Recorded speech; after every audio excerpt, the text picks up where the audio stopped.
Ertaga Arafa kuni.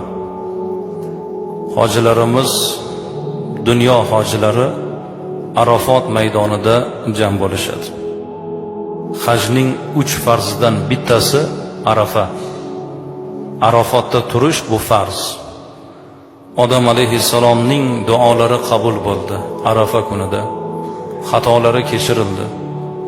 Arafaning sharti azizlar, farz vaqti peshindan toki shomga qadar, quyosh botguniga qadar hojilar Arafot maydonida jam bo'lishadi.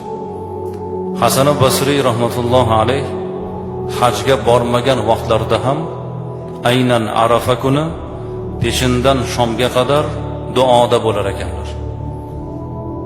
Arafa kuni duo qilinadi. Eng ulug' amal bu kunda duo qilishimiz kerak. Xayru duo va Arafa deganlar Rasululloh sallallohu alayhi vasallam. Eng yaxshi duo Arafotda qilingan duo. Biz Laylatul Qadr kechasiga juda katta e'tibor ko'rsatamiz. Qadr kechasi Ramazon kelishi bilan qadrning orzusi bilan yashaymiz. Chunki Qadr kechasidagi fazilatlarni bilamiz-da. Osmon farishtalar yer yuziga tushadi. U bedorligimiz, ibodatimiz uchun qancha ajr borligini bir narsani esdan chiqarmaylik azizlar. Kechalarning eng ulug'i Laylatul Qadr kechasi bo'lsa, kunduz kunlarining eng ulug'i bu Arafa kuni. Jumadan ham, hayitdan ham, boshqa kunlardan ham eng ulug' kun 365 kun ichida Arafa kuni. Qadr kechasida qancha farishta yer yuziga tushsa, Arafa kuni ham xuddi shuncha farishta yer yuziga nozil bo'ladi.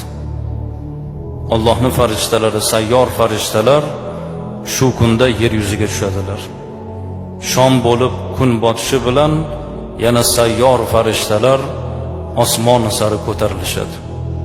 O'sha paytda kim duoda bo'lsa, zikrda bo'lsa, ibodatda bo'lsa, Alloh taolo o'zi bilgan holda farishtalardan keyin so'rar ekan.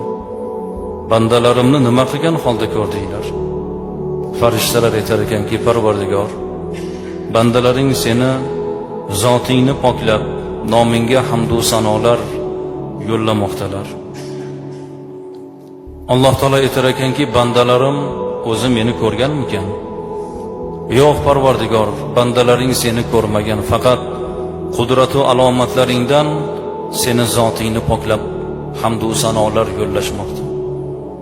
Bandalarim agar meni ko'rsalarchi der ekan Alloh. Bandalaring agar seni ko'rganlarida faqat sen etganingdek hayot tarzini o'tagan bo'lardilar. Bandalarim nimalarni so'rashyapti? Bandalaring ko'p narsalarni so'rashyapti, lekin eng ko'p so'raganlari jannatingdan joy so'ramoqdalar. Bandalarim jannatni ko'rganmikan? Yo'q Parvardigor. Bandalaring jannatni ko'rmagan, faqat jannatning vasfini eshitgan xolos ular. Bandalarim agar jannatni ko'rsalarchi, bandalaring agar jannatni ko'rganlarida faqat jannatiy amalni qilgan bo'lardilar.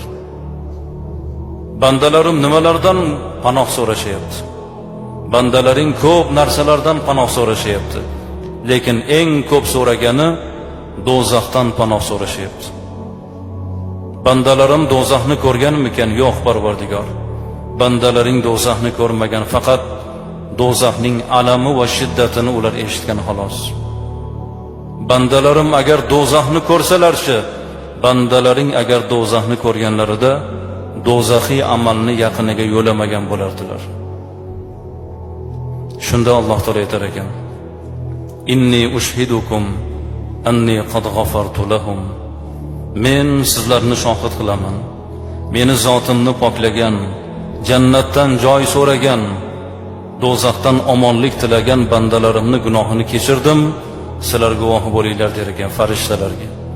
Shunda farishtalardan birlari aytar ekanki, Parvardigor, bularning ichida o'zini ishi bilan, xizmat yuzasidan, balkim boshqa yuzasidan yurganlari bor-ku deganda Alloh taolo aytar ekanki, qavmun la yashqa jalisuhum. Qavmga ibodat bilan, yaxshilik bilan o'tirgan qavmga qo'shilib o'tirganlar ham baxtsizlik ko'rmagay, yomonlik ko'rmagay. Shuning uchun azizlar, bu kun Arafa kuni duo qiladigan kun, Allohning zotini poklaydigan kun, jannatdan joy so'raydigan kun, do'zaxdan omonlik tilaydigan kun, Alloh taologa yolvorib duo qiladigan kun bu Arafa kuni.